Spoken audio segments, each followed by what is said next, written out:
Esta es una expresión que solemos hacer cuando hay una serie de situaciones, de acciones, de condiciones que ya no son soportables, que ya no estamos dispuestos a vivir un día, un momento más y solemos expresarnos así.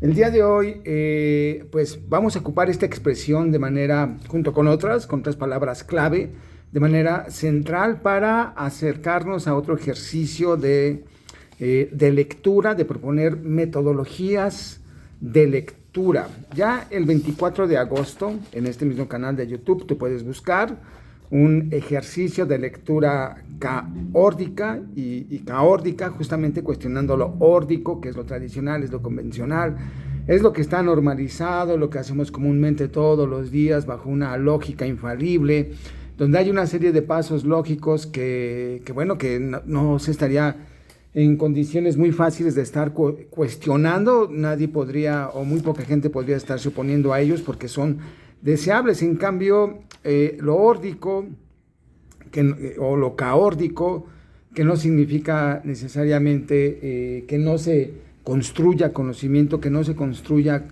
lectura a partir de textos escritos, sino que puede ser otra manera de estarnos aproximándonos a él.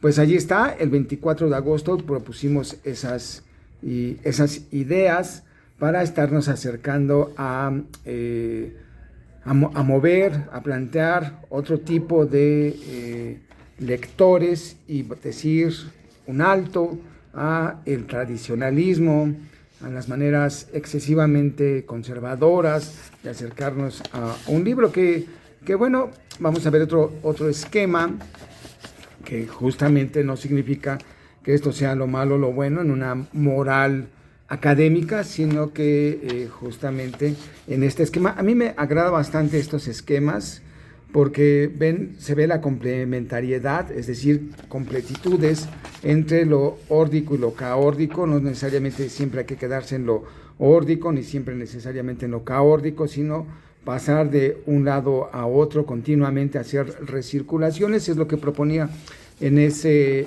video, y que ahorita estoy recapitulando. Lo órdico son las lecturas de izquierda a derecha y de arriba hacia abajo, siempre todas las metodologías, estrategias y recursos para la comprensión de textos llevan esta lógica: prepreguntas, copreguntas, postpreguntas, preguntas intercaladas, pues para hacer que se comprendan una serie de textos, para identificar la estructura lingüística, las convenciones gramaticales, sintácticas, así como las interpretaciones de fondo que pueda haber en los sentidos y significados manifestados en un texto. Una lectura caórdica sería de derecha a izquierda, de arriba hacia abajo, no necesariamente empezando por el principio, pero siempre en todos los talleres, bueno, los que yo conozco, pues, los que yo me he acercado, lo que yo he visto, lo que he estado en contacto, siempre lleva esta lógica órdica, siempre. Y bueno, no significa que sea malo, pero podemos meter algunas variantes y siempre he estado a favor de esas variantes, descubrir otras maneras de acercarnos a los textos. Y por eso el otro punto central que hoy te estoy proponiendo es la metáfora del lector, unas metáforas del lector. Hay varias, te puedes construir diferentes metáforas. Yo aquí te propongo una, podemos dialogarla, conversarla, compartirla, pero ojalá la recuperes. Entonces, dentro de esta complementariedad entre caórdico y órdico está la metáfora del lector, y te propongo para este ejercicio que lleves a cabo en el salón de clases, primero tú, desde luego que lo vivas, el lector como detective. El lector como detective en esos episodios, ya sean en capítulos en libros o episodios en series de policíacas. Me estoy refiriendo a ese detective policíaco. Vamos a hacer esa metáfora, tratar de proponerla. Y bueno, digamos que el texto que trata de comprender, de hacer claro el detective policíaco, es una escena de crimen, y por lo tanto es el final. Entonces, aquí el lector, que es el detective policíaco, empieza por el final. No empieza por el principio, empieza por el final para tratar de comprender lo que sucedió, por qué se ha llegado allí. Y bueno, esa es una buena metáfora. ¿Y cómo podríamos empezar?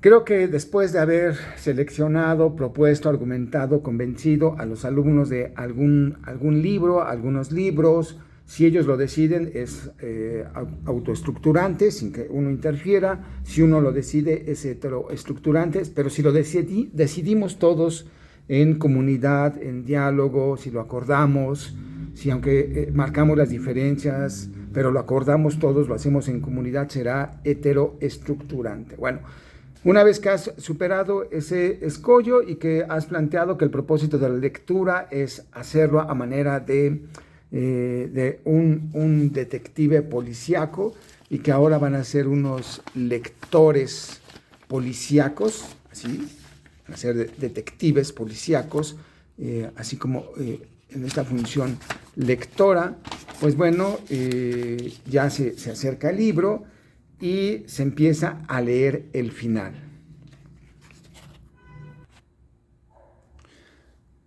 Voy a tratar de representar o de mostrarte cómo puedes hacer este ejercicio con algún libro. En esta ocasión yo tengo esta obra en mis manos. Arbitrariamente yo decidí que por aquí podría estar el final. Este sería la escena de crimen al que llega un detective, en este caso el lector como detective, es lo que conoce. Esto es lo último. Y entonces voy a leerlo. Dice: otra vez la fiebre sacude a Orellana. ¿Cuánto tiempo ha pasado? Las cosas se hacen borrosas ante sus ojos, borrosas como desdibujadas. Las sienes le laten y siente que el corazón patea como un potro brioso. ¿Dónde está? Todo da vueltas a su redor. Danzan los árboles, tienen manos, largas manos verdes que quieren cogerlo, llevárselo. Las hojas crecen, se hinchan, toman formas extravagantes y danzan también, y también tienen manos verdes y ojos verdes, unos ojos brujos que lo miran fijos e inmutables. ¿A dónde quieren llevarlo? Siente que se quema, todo su cuerpo arde. Todo el paso de la sangre por sus venas es un fuego sutil que le abraza. ¿Es una llama? Le zumba en los oídos, un zumbido agudo, persistente, como el zumbido de los mosquitos, como el fino silbar del viento entre las cañas. ¿Es el viento? ¿Es el agua? Sí, agua, clara, fresca. Cae de un manantial alto, corre con voz de cristal entre aristas de roca suavemente coloreada. Quiere hablar, el agua canta, es lo que zumba en sus oídos. Quiere beber. ¿Por qué se va el agua? Tiende las manos, inútil. El agua se va. Y queda este calor que le queman los labios.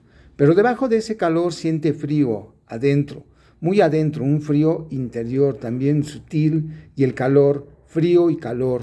Ahora es una alta montaña cubierta de nieve. Los Andes no es el trópico con su selva. Las imágenes son borrosas, cambiantes.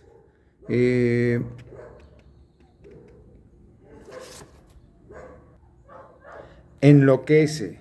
Allí está la amplia plaza de Trujillo, los pastores en sus rebaños, la madre que sonríe y se va, todo se va.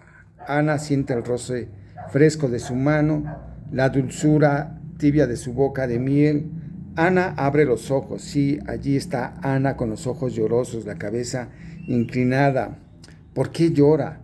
La selva es tan grande y tan bella y tan misteriosa. Aquí están las grandes hojas gigantes que cambian de color, y pájaros de plumas irisadas, y árboles. Hay oro, mucho oro. Ana, hay montones de oro, brilla. ¿Por qué danzan todas las cosas? Dan vueltas lentas. Los árboles de manos elásticas, las hojas de pupilas verdes, los pájaros irisados danzan las lianas y los matapalos, danzan las nubes, danzan, todo danza, es una fiesta. La fiebre le quema, pero es la fiebre, o es la selva verde de Manabí, con sus indios tatuados y su mar cálido de ondas azules. Ana, hay un palacio de oro, de jaspe verde, de pedrería brillante. Ana, no se deshace, es solo una nube translúcente sobre el cielo que se abre también. Ana, la fiebre, Ana. Bueno, aquí está lo último de este texto, también lo voy a leer. Todos lloran, todos, hasta estos hombres rudos que han visto la muerte y tienen aún las manos tintas en sangre. Doña Ana, apoyada en el brazo de don Juan de Peñalosa, mira por última vez la fisonomía y severa que la muerte dignifica con su gravedad solemne y medrosa.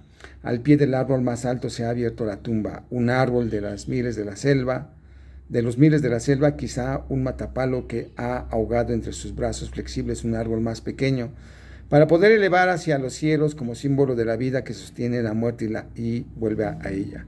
No hay sacerdote que rece sobre la tumba, ni lápida que señale el sitio perdido, ni inscripción orgullosa que hable de su vida hazañera. Solo un árbol tan recio como su carácter, tan alto como su ambición, y una dulce ternura fémina que llora. Después, los remos que se alejan, golpeando rítmicamente, un leve murmullo de agua y silencio, silencio.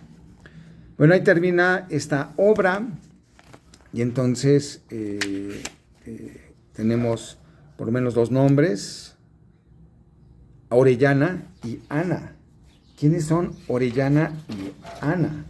Digamos que esa es la parte de mirar al lector como detective policíaco, y ha llegado a un final. Es lo que tiene, un final, y tiene que comprender toda la historia. ¿Quién es Orellana? ¿Quién es Ana?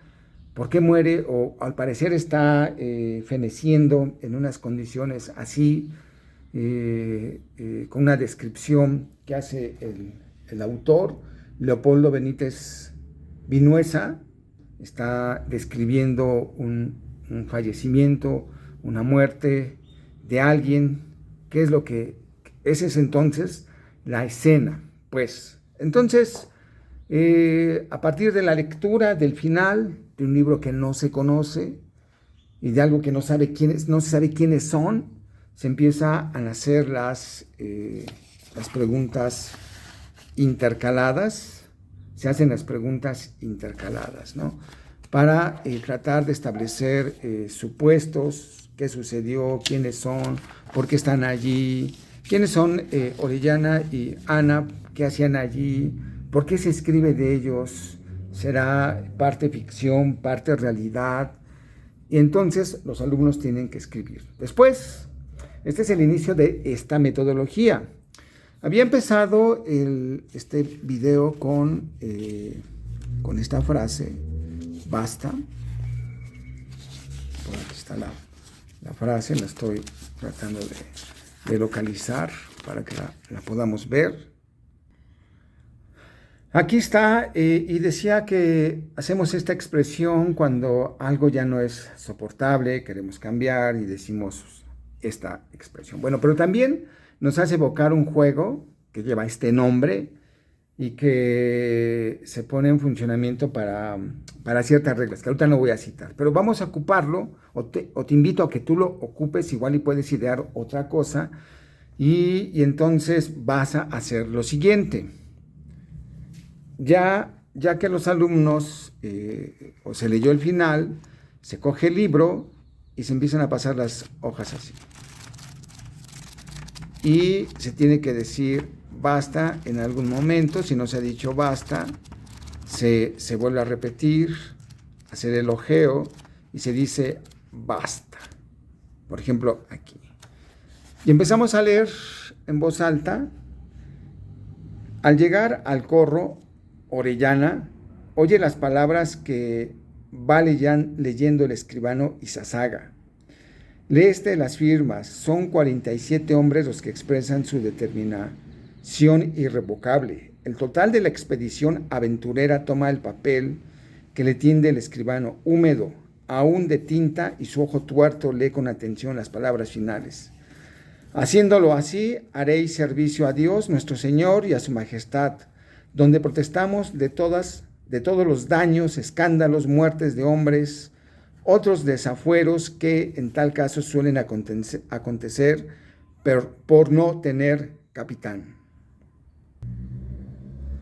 Entonces, de manera análoga como el detective recopila pistas, y en este caso, en este párrafo que se ha encontrado algunas, ya por lo menos se vuelve a mencionar a Orellana, entonces puede significar que Orellana sea un personaje central en esta obra y habla de una época, de la realeza, entonces podemos decir que por lo menos debe ser una historia situada antes del siglo XIX, debe estar situada antes del siglo XIX, no sabemos cuándo, pero habla de una expedición. Entonces tenemos pistas y entonces se puede empezar a hacer algunas aproximaciones a interpretación, es decir, a seguir hilando, a seguir tratando de deducir qué es lo que ha sucedido, cómo se construyó esta historia, quiénes son esos personajes, por qué están allí, en dónde están, y seguir con esta lectura caótica. Entonces, puede ser que ya en la libreta se escriban las pistas, las interpretaciones, un cuadro como este, primeras suposiciones, primeras pistas, primeras interpretaciones, segundas pistas, segundas suposiciones o interpretaciones, y así sucesivamente se pueden hacer varios juegos de lectura caótica, hojeando el libro y volviendo a decir en algún momento basta. Esto no necesariamente todo el libro se tiene que acabar así, es un modo de empezar. Ya la experticia te dirá hasta dónde parar, cuántos ejercicios de basta hay que hacer y de suposiciones para tener allí anotaciones en libreta. Eso es lo caórdico, y luego entonces sí podrás volver a lo órdico. Es decir, le pones un alto a lo caórdico. Aquí está. Y de lo caórdico vas a ir a lo órdico, conforme decía en este esquema. No quedarse en uno, hacer un equilibrio y pasar, aquí sería, según de acuerdo al ejemplo con la metáfora del lector como detective, se empezó así, del final al principio, de abajo hacia arriba, una lectura caórdica, y luego ya entonces que has hecho varios ejercicios caórdicos con sus cuadros de pistas, de interpretaciones o suposiciones, vas a volver a lo órdico. Y con lo órdico, ya una lectura ordenada, se puede llegar entonces a hacer las conclusiones con esta metáfora de lector como detective policíaco que está investigando por qué sucedió así. Un texto como este que te presenté, el lector, el autor, también lo pensó, el autor, un orden lógico para que sea comprendido, pero no significa que tú debas empezar o hacer que los alumnos lo lean así. Una vez que ha terminado ir de lo caórdico a lo órdico, establecer las suposiciones, comprobarlas a través de la lectura órdica, pues hay que recuperar y sistematizar la experiencia, que debe quedar registrada en la libreta de los alumnos, siempre en la libreta de los alumnos. Para esta recuperación de experiencia es recomendable hacer cuadros de semejanzas y diferencias entre lo caórdico y lo órdico, ¿no? Eso debe estar en la libreta, se tiene que dialogar, y ya para cerrar, junto con los alumnos, establecer retos y otras variantes al ejercicio que has propuesto, que ellos propongan retos de lectura y variantes en esta metáfora del lector como detective policíaco. Y ya por último, compartir esta experiencia, enseñarla a vivir a otros para que sea una práctica social del lenguaje. El lector como detective policíaco. Espero que te ayude esto. Son unas buenas ideas para formar para la lectura, entrando en este principio de lectura caórdica y retomando la metáfora del lector como detective policíaco.